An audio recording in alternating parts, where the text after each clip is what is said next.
I totally just drifted that whole corner. That was awesome.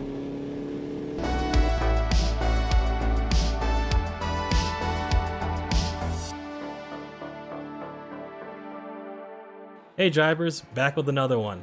Today we're going to talk a little bit about why I like Automobilista 2. And if you like content like this, hit the like button and subscribe. So yeah, today we're going to drive around 3 laps in the Formula V car. And I'm just going to ramble on about what I like about this game. Oh wow, open wheel once again is just so awesome in VR.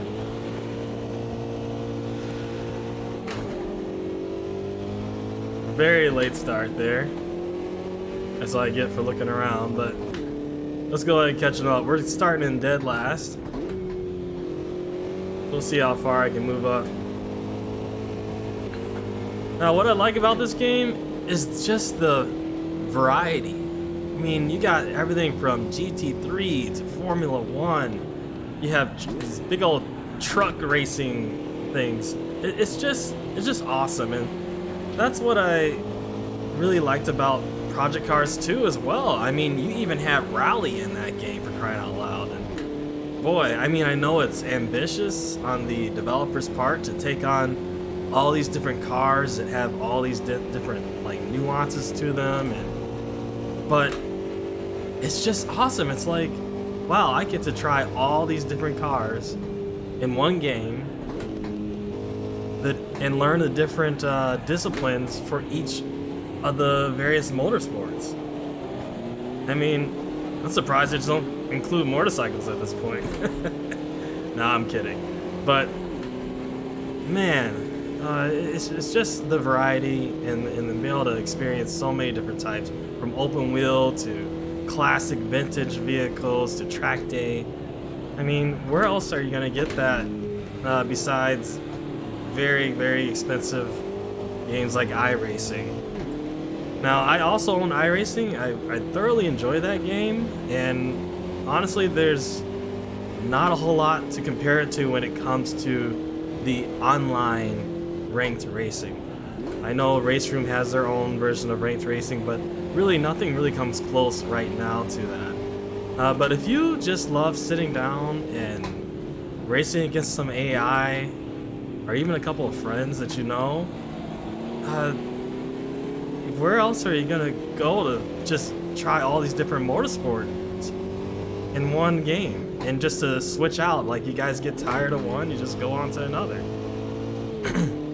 Now, I know there are people out there that are just like, well, I just like doing Formula 1. Well, there's games for you where you can just do that one type of game. If you like doing off-road and rally, then just do dirt.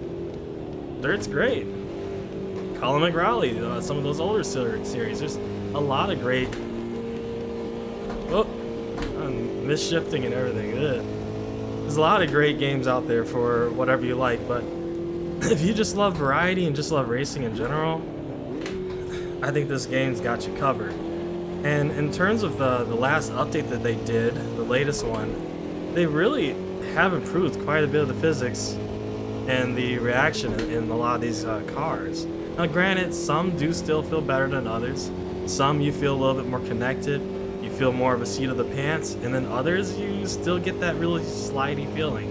But I really think they've come a very long way from where they were when they first released. And it's definitely light years past Project Cars 2 in terms of racing. I can actually use the curves if I want to, and not get sucked into them. I was amazed that they actually got that out of the Madness engine.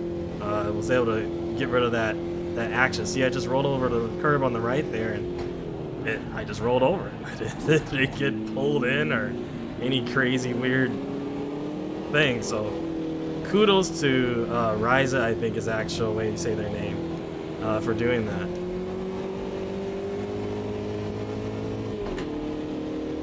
Alright, so let's see if I can move up a couple of positions. I'm not one to talk and drive, and I'm still new to that. But I'm going to see if I can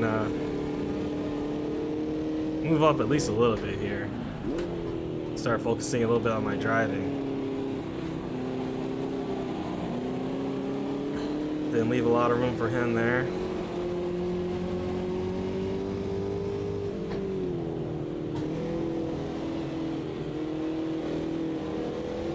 Oh yeah, it's just feels awesome. And look, I just slid there a little bit and I was able to control it. And I'm using a Logitech G920. It's not the most incredible wheel out there. The force feedback is good enough, but I'm getting enough information through the wheel that I can drive this car and I can correct my mistakes. I mean, that's awesome. I don't need a direct drive wheel to be able to do that.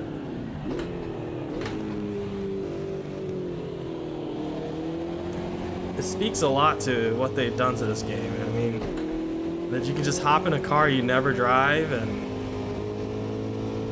just let it rip and be able to actually control it and learn it. And that's the key, is that you have to be able to learn the car. If the car doesn't give you enough information back as to what it's doing, you can't learn about that car. And I think Ryza has got the game to a point where you can learn about each vehicle. What are its little nuances? What things make it do oversteer or understeer? How do you get it to?